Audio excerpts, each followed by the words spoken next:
welcome to part 2 of my comparison between the Osprey Porter 46 and the Tortuga version 2 44-liter backpacks.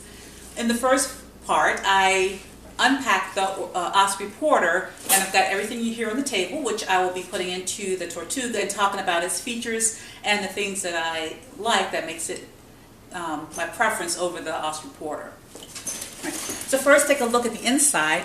It's not as deep as the Osprey Porter, but it's got a lot of great organizational features, which increases its ability to carry all the things that you need to carry. There's some internal compression with zippered pockets attached to both parts, which is very handy. There are also 2 mesh pockets on the flap, which can be used for storage. 2 side pockets, excellent, because you have a way to get to water and other things that you need to access pretty quickly. There's a front pocket, which is a little bit expandable on the bottom, that can be used for storage. And the hip belts, one of my favorite features. Not only are they very thick and very supportive, getting the weight off of your shoulders, but each hip belt, each side of it has a pocket. And these pockets are big enough to store something like the iPhone 6 Plus. So I'll put that in first. So I'd have my phone in one of the pockets, and I could have my ID and some cash and my boarding pass in the other pocket. Never have to take the backpack off my back as I'm going through the airport. Alright, so if you watched the first video, you know exactly what's inside of the packing cube, so I won't rehash that. I'll just start packing. This is the one with the clothing. More clothing than I needed for a short trip, but it gave me options and things to wear where I didn't have to repeat outfits or do any wash. So I could use this same pack of clothes for a longer trip and just do laundry. This is underwear, pajamas, robe, scarves. This is miscellaneous toiletry items. I've got shea butter, which I like to use because it's a solid, not a liquid. I can use it on my body, I can use it on my hair, I can use it as lip balm, multi-purpose item. Alright, makeup bag. Again, it's kind of big because at a certain age you really just want to have a good variety of makeup products so that when you go someplace nice you can look decent. So all these things right now I'm putting into the main compartment. We've got travel towels, which I don't always use, but just wanted to show how much I can easily get into this bag. Just stick those along the sides. Eyeglass case with my contact lenses inside because I usually wear glasses on the plane. Alright, so my sandals, these are the heavier slides. I'll put those in the outside or the bottom flat pocket. And then the bulky but light flip-flops, the UFOs, will go in the top pocket.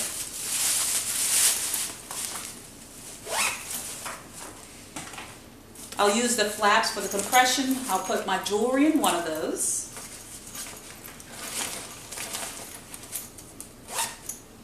And I've got some wipes. I've got some flushable wipes and some disinfecting wipes. I'll put that in the other one. They're nice and flat.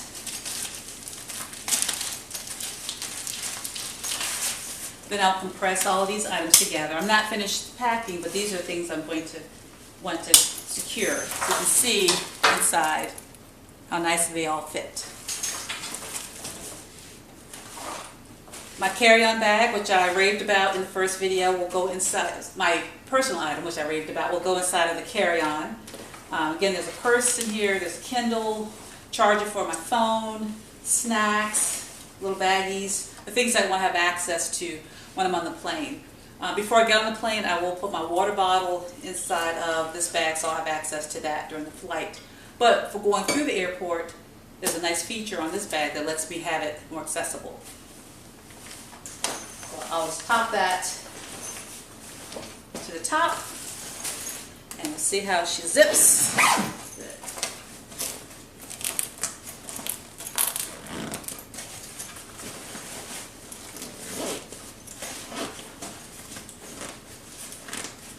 If I pack a little more carefully, I have less trouble because the bag is really not that full. I just didn't space things well, but it's getting zipped. Okay. Now the phone charger I would use for this outside pocket. I don't use this outside pocket a lot because it can really bulk up the bag and put it beyond the dimensions that the airlines accept. But if you have something that can go on the bottom, then you won't have the bulk. So this will go all the way down to the bottom. This pocket is big, it goes to the bottom of the bag. Putting things in the pocket of the flap will increase the bulk, so you have to be careful. If you use those pockets, you're not going to be able to stuff this outer pocket quite as much. But again, if you stuff both of them, you're going to go past the limits. Alright, so that goes down there. It's nice having compression straps on the side of the bag because then you can still access all the items inside without having to remove this. This one compresses underneath the handle, so that can be a little awkward. And I set the straps prior to packing them so they're a little tighter than the last time I used the bag.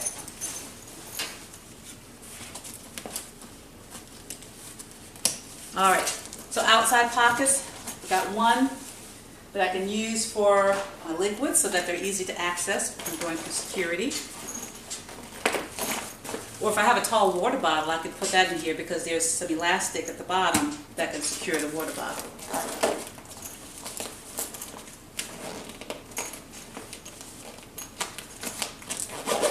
And then on the other side, I've got a side pocket that I can use for my water bottle, my clean canteen. Fits inside nicely. Unlike the Osprey, the Tortuga has the backpack sleeve in a place that's better designed for the weight of it, and that's in the back closest to your back. So I unzip this top pocket, and there's a laptop sleeve. This also makes it easy to access when going through security. There's plenty of space in here for my MacBook. I don't know if I could also get a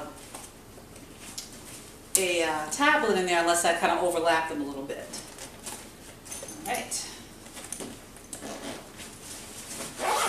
And so now we've got the Tortuga completely packed. If for some reason I need to get rid of these straps, it's pretty easy with this bag. The straps are permanently attached, so I don't have to unclip anything. I just push them inward. I'd probably take my phone out before I did that. There's some Velcro at the bottom.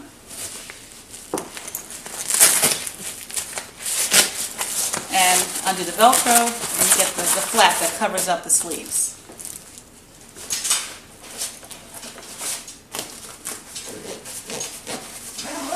Zip it up,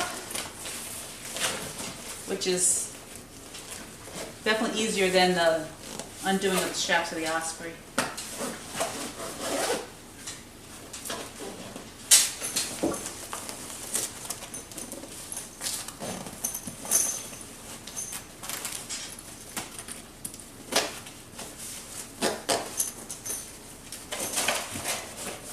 And I seem to be struggling with this a little bit, which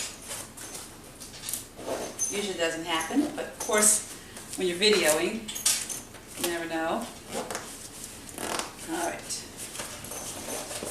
But typically this process is a lot easier. I don't know if it's how I pack my bag or not, but maybe I should pack the bag with the straps tucked in and then take them out, and that might make a difference. Alright, here we go. Because I do want to do it all the way. There. Alright, so now everything is in there. Nice and secure, and I see the problem is that when I pack the laptop, I think I didn't push everything down far enough. So there we go. So that's the Tortuga. So you can carry it this way or carry it like a backpack. Great bag. I would highly recommend it if your budget does not allow for it. You cannot go wrong with the Osprey Porter 46. I hope you enjoyed this series of videos, and I thank you very much.